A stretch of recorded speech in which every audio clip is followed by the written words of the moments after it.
Make sure I say, none of them remain. The sky was red. Smoke curled above sacred rooftops.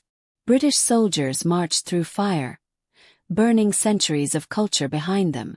Screams echoed in the palace. Benin was falling. This is no legend.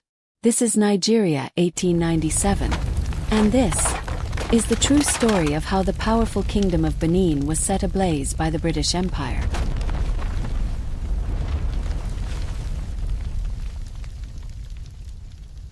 In the heart of West Africa stood a kingdom unlike any other.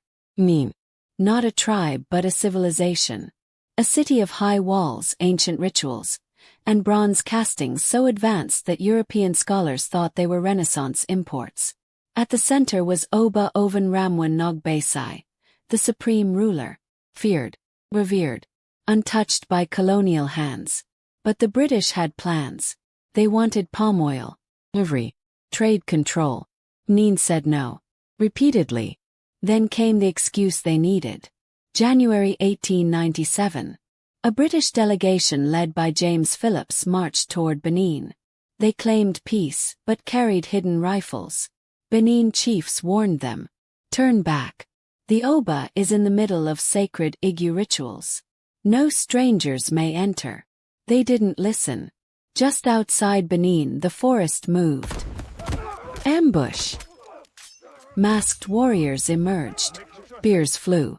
Guns exploded. Blood covered the trail.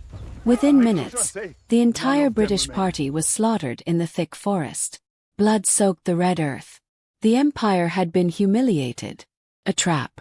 Maybe. But to the empire, it was treason. And the British don't forget humiliation. But what came next was no lesson, it was destruction. 3 weeks later the empire struck back. They called it a punitive expedition. But it was pure revenge. 1,200 soldiers, armed with Maxim guns, rockets, and mercenary troops from other parts of Africa. Their orders were clear. Enter Benin. Destroy everything. Capture the Oba.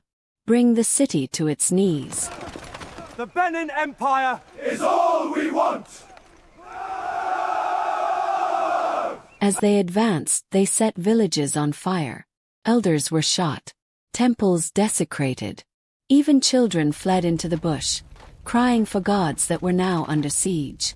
The warriors of Benin fought back bravely, arrows dipped in poison, guerrilla traps, machetes in hand. But how do you stop a machine gun? With a charm. February 18, 1897. Benin City fell. The British marched into the Oba's palace, one of the largest in Africa, filled with coral altars, sacred sculptures, and royal halls.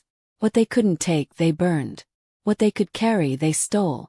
Thousands of Benin Bronzes, ornate plaques, ivory masks, golden statues, were loaded into crates and shipped to Europe. These were not just art. They were the memory of a people, the face of their gods, the soul of the kingdom. Benin's spiritual world. Looted. But the Oba did not die in the flames. He vanished. Into the rainforest. Into silence. For 6 months the British searched. They offered rewards. They burned more villages. But the king had become a shadow. Finally, in August 1897, Oba Ovonramwen reappeared. Dressed in full royal robes, riding a horse, flanked by his chiefs. He turned himself in, not as a coward but as a king with dignity. As he handed over his coral sword, he whispered, "Let them take our walls but not our soul." He was exiled to Calabar. He died in 1914. But in his silence, he remained defiant. Benin burned. But the kingdom did not die. Its legacy lived on, in the royal bloodlines, in the stories told by firelight, and in the stolen bronzes now displayed across Europe. The Benin Bronzes, once looted, now stand as a reminder to the world.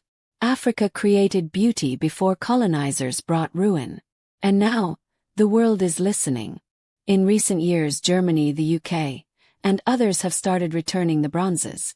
Piece by piece, the soul of Benin is coming home. The kingdom still stands. Not in fire, but in memory, in pride, in the voice of history. This was not just the story of war. It was a story of dignity, of culture, of resistance. And though Benin burned, its flames lit a fire that still burns in every African heart.